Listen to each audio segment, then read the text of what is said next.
Boxing, every event that they put on, it's a going out of business sale. Let's grab as much money as we can from everybody. We don't care if the event is good. But I say we are free. You're making enough money, okay? The fight's gonna make enough money. You don't have to go around and sell the tickets to brokers and try to, you know, to make even more money. Everybody's making enough money. Stop.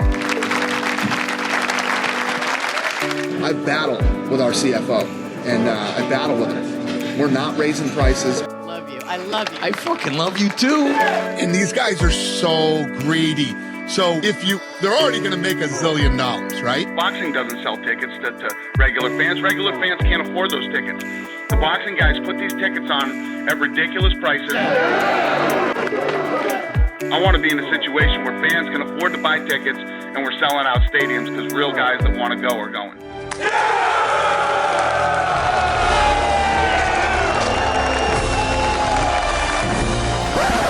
Every event seems to break records. There has to be a cap eventually.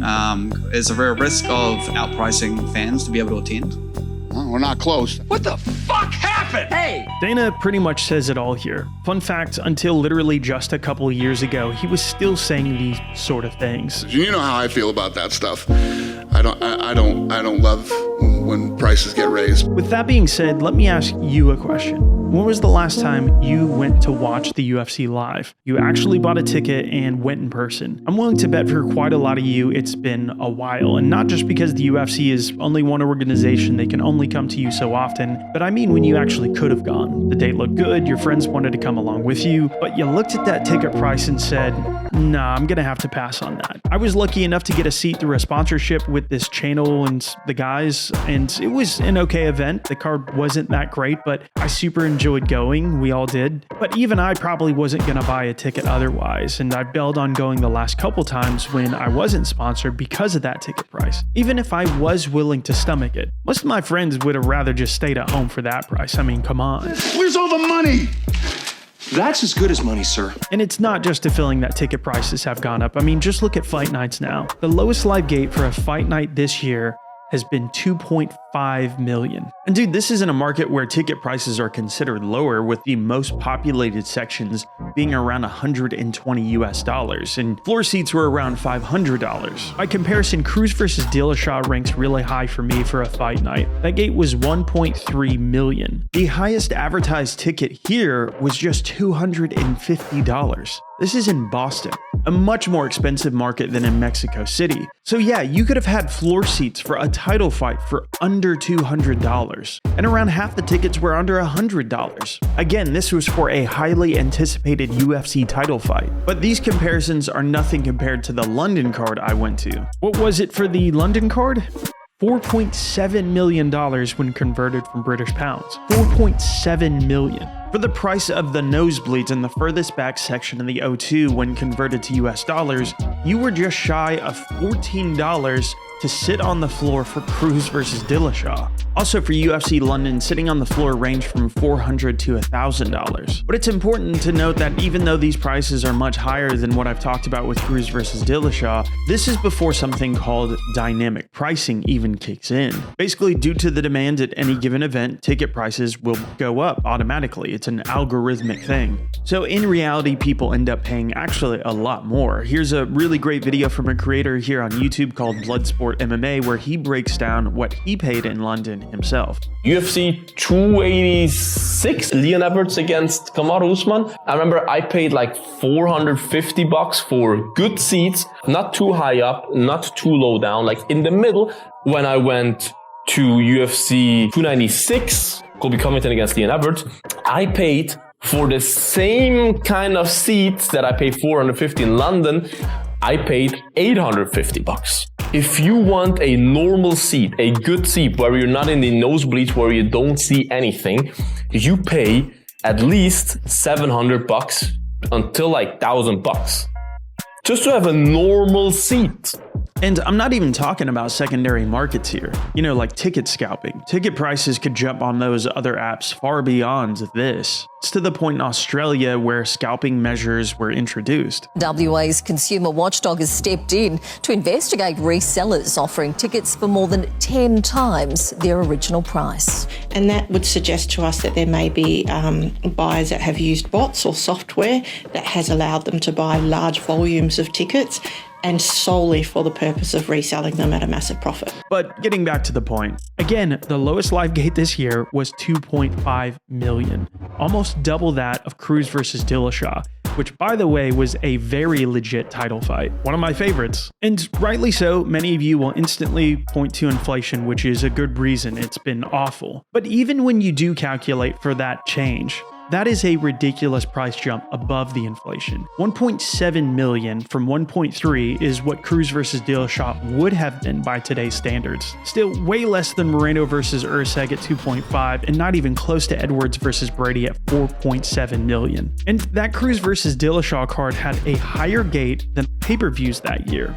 It was considered a blot for a fight night back then. There were even multiple live gates for fight nights that were under 350,000. Don't get me wrong, those were in smaller venues, but even when you scale it, it still is nowhere near even this. And a lot of people will bring up the popularity of the sport over the inflation as well. But there's a reason I'm using the year 2016. This was in the midst of Conor and Ronda mania, who had just broken records only 2 months prior. They literally fought 1 month after the other, and they would continue to smash records all throughout 2016. Do you feel like the UFC is in a better place than it was back in 2016? I don't think anybody thinks that. In fact, later on in 2016 was when the UFC went back to New York for the first time in nearly 20 years. This was since it had been legalized and produced an insane gate of $17.7 million. That's the second highest live gate of all time. It's only been surpassed by the Sphere last year. And this is what Dana had to say about this crazy number. Some of these tickets priced for more than $18,000 today. Do you guys think you might be pricing out fans who do want to come see the show?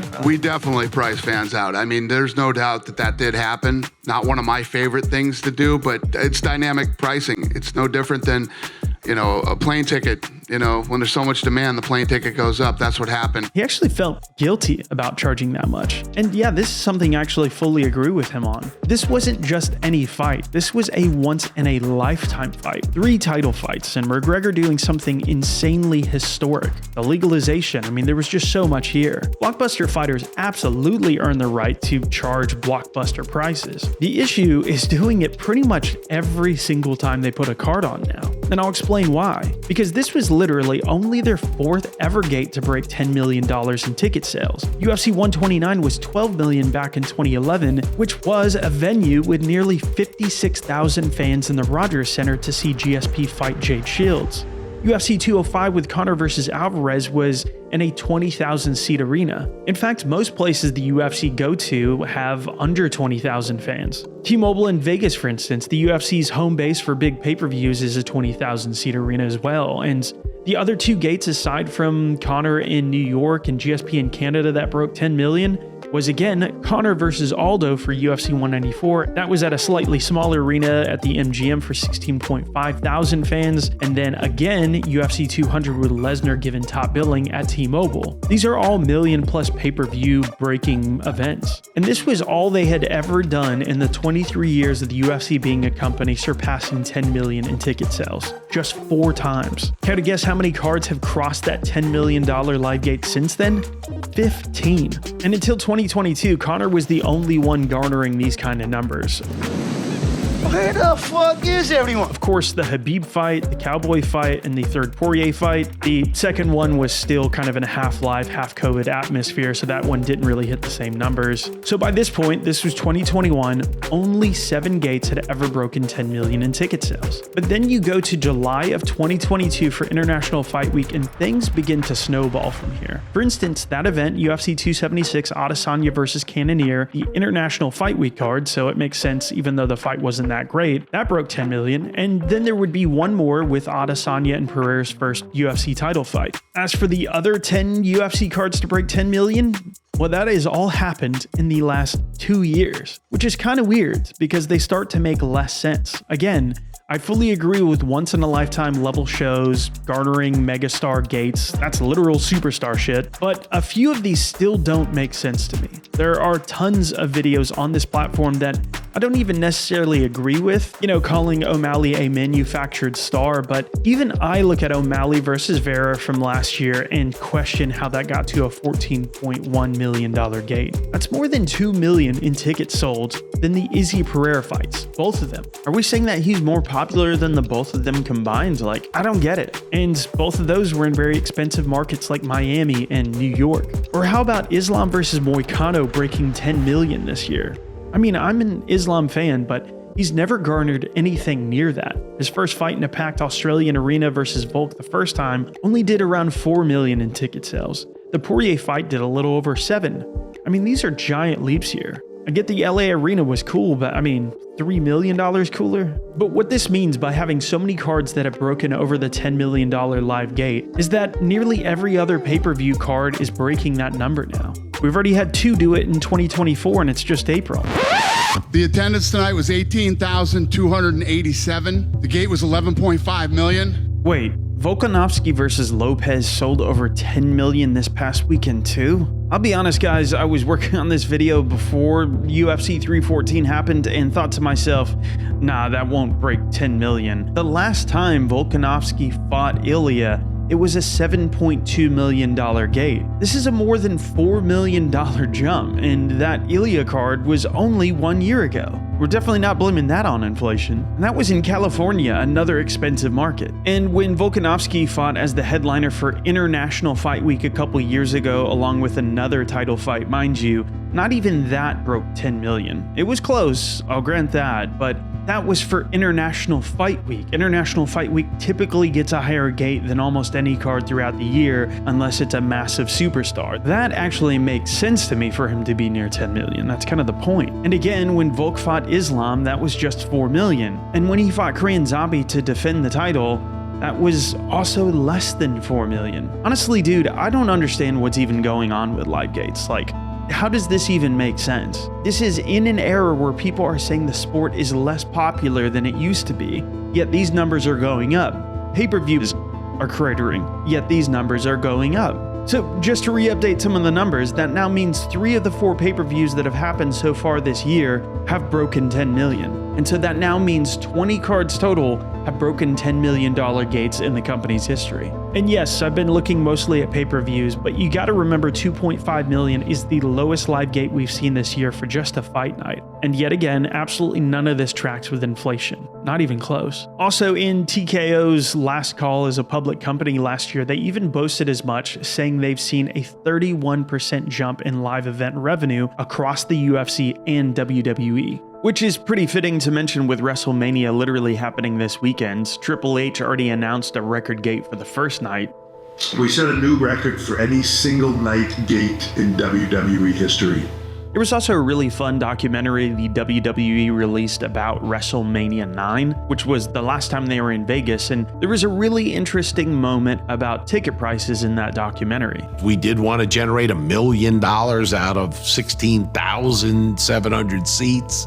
Top ticket price was $250. At that time, we were always striving to have a ticket for $25, and that was a stated goal. Tommy Tohold saw a fan's reaction to this on YouTube, a channel called Solo Monster Sounds Off, and here's what he had to say about it. That's what's lost with WWE today. Like, for $250, you might be able to get a seat up in the nosebleeds. They have completely priced people out of going to their shows, especially if you have a family. If you have a kid, if you have 2 kids, forget about it. And so yeah, it's definitely a TKO-wide thing, not just UFC. And for all of it, it's obviously already trending upward this year as well. And I'm sure a lot of you watching this right now are almost screaming at your screen right now, why is this even bad? Who cares? Isn't this just capitalism, supply and demand 101? Sure, it is in some ways, but let's just ask Dana himself. He's had a lot to say about it over the years. I'm not raising ticket prices, I'm not raising pay-per-view prices, and I'm not going to do what boxing did and price the fans out of the sport. I'll never do it. UFC 100? You see ticket price go up for UFC 100? Nope, didn't do it. We could have done it for 100, and my answer is no. It won't happen. Not while I'm here. You know, you're hurting the event in the long run, in my opinion. And, you know, the boxing guys are so greedy. Because the sport has become so greedy. Nobody was ever thinking about the future of the sport. It's about how much money can we all put in our pocket right here, right now. This Floyd Mayweather, for those of you that didn't know, Floyd Mayweather and Manny Pacquiao finally got done today. Tickets will be $5,000 each. The gate will be $44 million. It's a testament to the greed of boxing. Boxing doesn't sell tickets to regular fans. Regular fans can't afford those tickets. I don't ever want to be in that situation. I want to be in a situation where fans can afford to buy tickets and we're selling out stadiums because real guys that want to go are going. Even this one here was when he was making a ton of money co-promoting Mayweather versus McGregor. You're making enough money, okay? The fight's gonna make enough money. You don't have to go around and sell the tickets to brokers and try to, you know, to make even more money. Everybody's making enough money. Stop. Dude, this was 2017 and it had a $55.4 million live gate. I had to triple check this number. It's insane. $55.4 million. This is the largest event Dana's ever been a part of by an incredibly wide margin, and this is what he had to say about those ticket prices. Everybody's making enough money. Stop. So then what does he mean by this? How is it pricing out fans, and why does that matter? Why do you care if some of your fans have more money and they're the ones buying the tickets versus the others? Well, for one, you don't actually care about that. I don't care about that. Dana doesn't care about that, which is why I've been saying the mega fights like Conor versus Alvarez or GSP versus Shields were things I and Dana were both adamantly supporting. But there's a key difference between those live gates and the ones we're seeing now. Let me give you an example.